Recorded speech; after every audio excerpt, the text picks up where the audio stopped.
بسم اللہ الرحمن الرحیم۔ السلام علیکم۔ کسی کے خراٹوں سے آپ کی نیند ڈسٹرب تو نہیں، یا آپ کے خراٹے کسی کی نیند خراب تو نہیں کر رہے؟ میری آج کی ویڈیو کا یہی ٹاپک ہے۔ میں ہوں آپ کا دوست ہومیوپیتھک ڈاکٹر ظفر حمید ملک، آپ کو اپنے چینل ڈاکٹر زید ایچ ملک پر ویلکم کرتا ہوں۔ اس سے پہلے کہ اپنی ویڈیو کو شروع کروں، ہمیشہ کی طرح آپ سے ایک ریکویسٹ کہ اگر ابھی تک آپ نے ہمارا چینل سبسکرائب نہیں کیا تو ویڈیو کے نیچے دیے گئے ریڈ کلر کے بٹن کو پریس کر کے ہمارے چینل کو سبسکرائب کر لیں، ساتھ میں بیل آئیکن کے بٹن کو لازمی پریس کریں تاکہ آپ کو ہماری آنے والی تمام ویڈیوز کی نوٹیفیکیشن ملتی رہے۔ اس کے بعد آپ ہماری ویڈیوز کو لائک اور شیئر کرنا نہ بھولیں۔ اس کو اپنے دوستوں احباب کے ساتھ شیئر لازمی کریں، کیونکہ ہماری ویڈیوز میں نسخہ جات ہوتے ہیں اور کسی کا بھلا ہو جائے گا آپ کے شیئر کرنے سے، اور کسی کا بھلا کرنا بھی ایک صدقہ جاریہ ہے۔ آتے ہیں اپنی ویڈیو کی طرف۔ تو جناب، خراٹے لینا کوئی نقصان دہ چیز تو نہیں ہے، لیکن اگر یہ حد سے زیادہ ہو جائیں یا ان کی شدت بڑھ جائے تو یہ دماغ پر اور دل پر اثر انداز ہوتے ہیں۔ خراٹوں کی وجہ سے فالج کا اٹیک ہو سکتا ہے، دل کا دورہ پڑ سکتا ہے، ڈپریشن سمیت مختلف امراض کا خطرہ لاحق ہو جاتا ہے۔ آج میں اپنے دوستوں سے یہ ڈسکس کروں گا کہ ہومیوپیتھک میڈیسن جو خراٹوں کا علاج ہے، خراٹے لینے والوں کو ایک چھوٹی سی احتیاط کرنی ہوگی۔ اس سے پہلے کہ میں میڈیسن کو ڈسکس کروں آپ کے ساتھ، آپ کو ایک چھوٹی سی احتیاط بتا دوں کہ میڈیسن لینے سے پہلے آپ کو یہ چھوٹی سی احتیاط لازمی کرنی ہوگی کہ سونے سے پہلے کچھ بھی کھانے سے گریز کرنا چاہیے۔ سوتے وقت کھانا کھانے سے یا بہت زیادہ کھانا کھانے سے اجتناب کرنا چاہیے، کیونکہ اسٹمک جب غذا سے بھرا ہوتا ہے تو سانس لینے کے ردم پر منفی اثرات مرتب ہوتے ہیں، جس سے خراٹوں کا خطرہ بڑھ جاتا ہے، کیونکہ پھر جسم کو غذا ہضم کرنے کے لیے بہت زیادہ ہوا کی ضرورت ہوتی ہے۔ تو یہ تھی وہ احتیاط جس سے آپ خراٹوں سے بچ سکتے ہیں، یعنی آپ کچھ بھی کھانے سے گریز کریں جب آپ سونے والے ہوں۔ اب آتے ہیں ہومیوپیتھک میڈیسنز کی طرف۔ تو ہومیوپیتھک طریقہ علاج میں پہلی میڈیسن جو خراٹوں کے لیے بہت زیادہ یوز ہوتی ہے وہ ہے اوپیم۔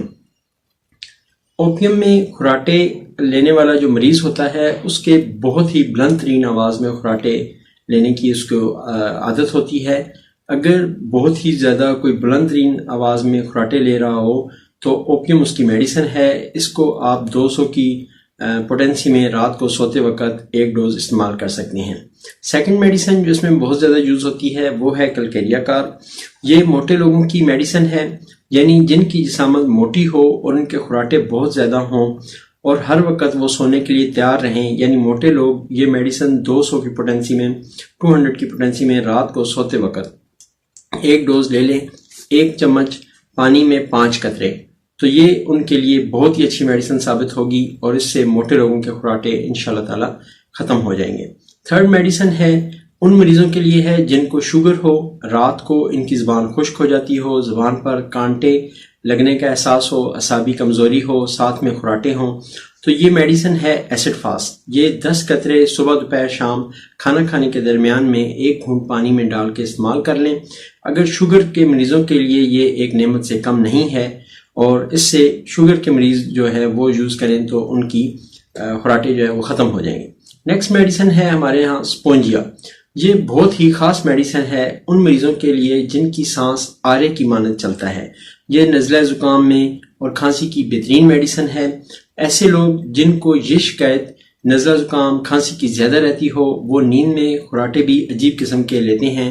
رات کو ان کی سانس جو ہے وہ ایسے چلتی ہے کہ ساتھ میں سوئے ہوئے بندے کو بھی پریشان کرتی ہے، اور خراٹوں کے ساتھ ساتھ ان کے سوتے میں سانس کی آواز ایسے آتی ہے جیسے کوئی شخص آری کے ساتھ لکڑی کاٹ رہا ہو۔ تو اگر ایسی کوئی آپ کے ساتھ کنڈیشن ہے تو آپ رات کو سوتے وقت سپونجیا 200 کی 1 ڈوز یعنی 10 قطرے 1 چمچ پانی میں ڈال کے 1 گھونٹ پانی میں ڈال کے لے لیں، تو انشاءاللہ تعالیٰ اس سے آپ کے اس قسم کے خراٹے ختم ہو جائیں گے۔ نیکسٹ میڈیسن جو بہت ضروری ہے وہ ہے اینٹیمونیم ٹارڈ۔ ویسے تو یہ کھانسی کی مشہور ترین میڈیسن ہے۔ یہ میڈیسن ان مریضوں کے لیے بہترین ہے جن کے سینوں میں بلغم کھڑکتا ہے اور بڑی مشکل سے نکلتا ہے، اور یہ بلغم جو ہے ان کے سینوں میں محسوس ہوتا ہے۔ ایسے لوگوں کی نیند بڑی ڈسٹرب ہوتی ہے، نیند میں خراٹے بھی لیتے ہیں، کھانستے بھی رہتے ہیں۔ اگر نیند میں کھانسی بھی آتی ہو اور خراٹے بھی آتے ہوں تو اس صورت میں اینٹیمونیم ٹارٹ کی 200 کی ایک ڈوز رات کو سوتے وقت لے لیں. اس سے بھی انشاءاللہ تعالیٰ جو ہے وہ خراٹوں پر کافی قابو پایا جا سکتا ہے. لاسٹ میڈیسن ہے نیٹرمیور 200. نیٹرمیور 200 ان لوگوں کی میڈیسن ہے جن کو اسپیشلی شوگر ہو اور رات کو ان کی زبان خشک ہو جاتی ہو اور اس کے ساتھ قبض ہو، تو رات کو خشکی کی وجہ سے ان کو سانس باہر کی طرف باہر سے کھینچنا پڑتا ہے اور اس سے ان کو خراٹے جو ہے وہ آتے ہیں بہت زیادہ. تو اگر آپ شوگر کے مریض ہیں تو رات کو سوتے وقت ایک ڈوز 200 کی نیٹرمیور 200 کی ایک ڈوز 10 قطرے یعنی تھوڑے سے پانی میں ڈال کے لے لیں. انشاءاللہ تعالیٰ اس سے آپ کے خراٹے ختم ہو جائیں گے. آخر میں اپنے تمام دوستوں سے، اپنے تمام ویورز سے، اپنے تمام سبسکرائبرز کے لیے کہ اللہ تعالیٰ آپ کا حامی و ناصر ہو. اللہ پاک آپ کے لیے آسانیاں پیدا فرمائے. اللہ پاک آپ کو صحت، زندگی اور خوشحالی عطا فرمائے. Thank you very much. السلام علیکم ورحمۃ اللہ وبرکاتہ.